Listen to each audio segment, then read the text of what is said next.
What's up, everybody? MopHead here, Eat, Sleep, Mix, Repeat, and today we're going to be looking at some Flavorah, some new Flavorah, some really good Flavorah. Alright, first off, gotta say, these new bottles are freaking awesome, man. They're like frosted glass, and they got these like, okay, they look a little funky, but it's worth it. So you take off the top, and these tops feel nice. It doesn't feel like they're going to break like the old ones. I've had so many of those damn tops break on me, and it sucks when you buy an expensive concentrate and then the top breaks on you and you're like, well, now what the fuck do I do? Alright, yeah, you transfer it to another bottle, I know, but shouldn't have to do that, and now you don't have to. So good job, Flavorah, way to finally take care of that one. But anyway, so look at these. So they're like frosted glass, right? And then they got this kind of like rubber plastic, yeah, it's plastic, it's kind of like plastic top on here that you can squeeze. See that stuff coming out. So when you pour it down, and then a lot of times like the first like couple drops will just come out just because of gravity pressure, and then and then you can squeeze the top to get more to come out. Man, pretty good. Doesn't come out too fast, not too slow. Smells good. Anyways, always smell your concentrates. Like seriously, the whole back of the hand test. Yeah, I don't know. I taste chemicals when I do that. I get more like smelling it. I've just learned I can tell a lot more from what a concentrate's going to taste like by the smell than the actual like tasting of it. Yeah. All right, so let's get down into it. So I got 6 new flavors to talk about. So thank you, Bryson, and the Flavorah team for sending me these. It doesn't change my opinion on them. Just thanks, I appreciate it. I'm poor. It's hard to buy concentrates all the time, so it's nice like to get something in to try myself. Alright, so the first one we're going to talk about, and the one I was most confused about, is Kanako Soy. So if you're like, what the hell is Kanako Soy? You're not alone. I was like, what the hell is Kanako Soy? So I did a little Google foo, and so basically it's pretty interesting.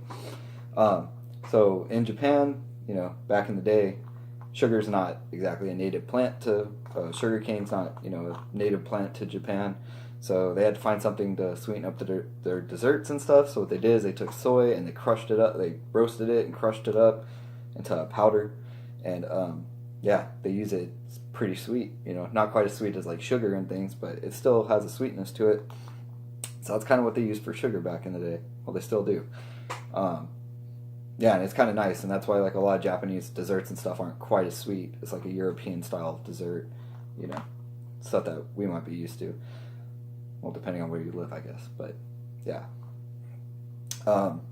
So what I knew for the most, you go to like a Japanese restaurant and you get the little like mochi ball ice creams, like ice cream in the middle, and that's got like that rice gel stuff around it, like kind of rice dough around it, and then it's got the powder around it. Well, that's Kanako Soy. Pretty good. So really interesting. What did I put on here? So all these I kind of just tested once and wrote down some notes on that initial test, and then so these are all going to be kind of initial test, not super in depth, or like I've started working with some of them, but it takes a while. It takes time, So these are just kind of like get them out there, tell you guys kind of what I think off the bat. So this one, I'm going to say the range is about like 0.25 to 0.5, maybe even lower than that. This isn't something you're going to want to pour into. You're not going to make a Kanako Soy like main note recipe. This is going to be something like, definitely a little different. You want to do like a mochi ice cream or something like that. So yeah, you're going to be using it pretty low. It's pretty strong. What else? But it's going to go good with your bakeries and your fruits and things like maybe you don't want to use Cap Super Sweet or something on. It does have kind of a slightly like a kind of soy note, not quite like a soy sauce, not like quite that strong, but it's not just like straight sweet. It's got this like, really hard, I guess, almost like kind of nutty. You'll have to try it, but it does have another kind of like note that comes along with it besides that. The texture, I was kind of expecting it to be super dry, and it's really not. It really doesn't have a texture to it. maybe work. I haven't tried it with other flavors, so maybe if you compare it with other flavors, it will dry it out. I don't know, but just from the initial test, I didn't get any texture out of it, which is kind of good. You know, you don't really want too much stuff drying out your recipes, but it will be interesting, and yeah, it'll be nice to try and do something a little different. And I think it's really going to go kind of like fruit type desserts, you know, is where we're going to see it popping up. All right, next one. That one I was super excited for. Where is it? There it is. Man, being from California, man, avocado. I love avocado on everything. Avocado belongs on everything. So avocado, yeah, pretty strong. I put it in around the 0.5 to 1.5 range. I don't know if you want to go too higher than that. You can try going higher than that. Like I said, you know. Anyways, but man, the mouthfeel from this is like spot on avocado. You get that nice fatty taste. Avocado itself doesn't have a very distinct flavor or really strong flavor to it, so it's going to be something. It's going to be hard to make it come out as like a main note, you know. Like I'm still going to try, but like it's going to be hard to get that to really pop out as a main note. It's going to get buried easily. You're going to have to really watch what you pair it with. But if you just want like a thick, fatty note, yeah, bam, here you go. Yeah, this will definitely be useful. That's what you might end up seeing it as. Not even necessarily as a flavor, but like as kind of an enhancer, you know, for mouthfeel and for like fattiness. But it's really good. It's definitely gonna be on its way to trying to chase those like kind of more savory vapes. I got a couple in the works to see if they work out. We'll see how it goes, but definitely still worth picking up. It's really good. I enjoy it. All right, and then we got 4 teas to look at. Teas, yeah, there isn't a whole lot of options out there for teas right now. There's like the Sticks Mix teas are really good. What else is there? I got Real Flavor Sweet Tea. That's pretty good. Like if you just want a straight sweet tea. I mean, beyond that, a lot of the teas are just crap. Honestly, like just a lot of the teas, black teas and green teas I've tried have not been good. I've heard Flavor Express green tea is really good. I still need to try it. But yeah, I have not had a whole bunch of luck with teas besides like the Sticks Mix ones, you know. But so Flavorah came out 4 teas, and yeah, they're killing the game now. They are definitely ahead on the tea game. So the first one I'll go over is the red tea. Yeah, red tea. This is really good. So on most of these teas, I put around like the 0.5% to maybe like 1.25, 1.5. They're pretty prominent for the most part, you know, so you can go pretty low with them depending on what you're going to mix them with, and I think you'll still kind of get that tea feeling from them. Some of them you could probably take a little higher if you really want like kind of as the main notes. Going too high with them, I'm not exactly sure what it'll do, but I imagine it'll start to get pretty funky, especially with some of the more floral ones. So, but the red tea is really nice. It's got actually a kind of slightly juicy, like this is what really surprised me, kind of slightly juicy texture to it, you know. With teas, that was another thing I was worried about. Teas was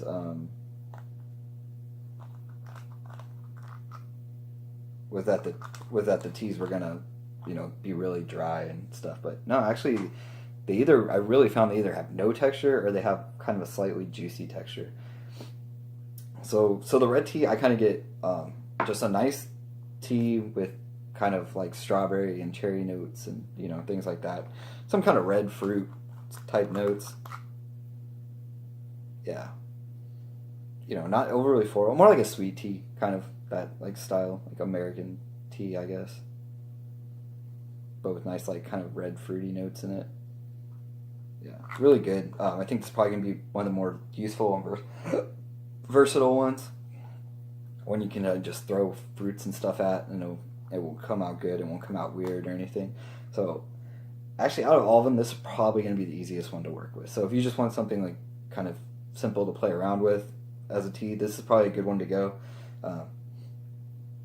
you're going to get those fruity notes, which a lot of times that's what we're going to be doing with teas. So if you're cool with that, yeah, this is probably a good way to go about it. All right, the next one, what I got, the green tea. Next one is the green tea. Yeah, the green tea. So more like a natural green tea, kind of earthy. Yeah, not quite like that matcha, like Frappuccino from Starbucks green tea. This is more of like a real green tea, but it's not super grassy like the Flavorah one or some of the other green teas, where they're just really grassy and kind of gross. This one's just kind of a little earthy on the earthy side, but still really usable. I mean, yeah, you can put honey in this, but even maybe tobaccos, fruits, obviously, but good. Yeah, good stuff. And the next one we have is the, should have looked up how to pronounce this one. Isai tea. Yeah.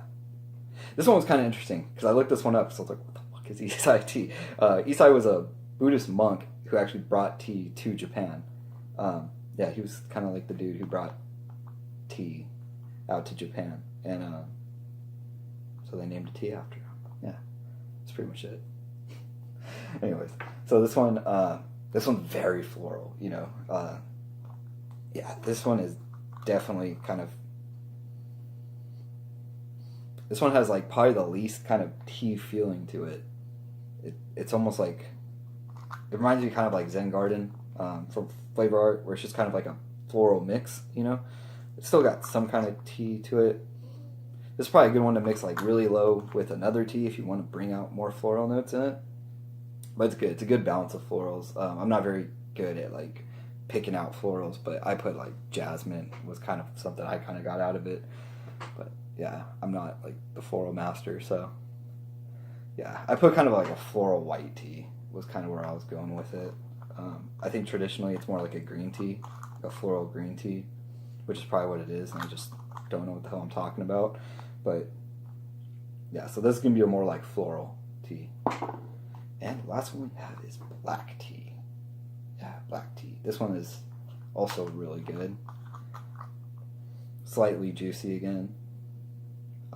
Very authentic to black tea. It's like an English breakfast.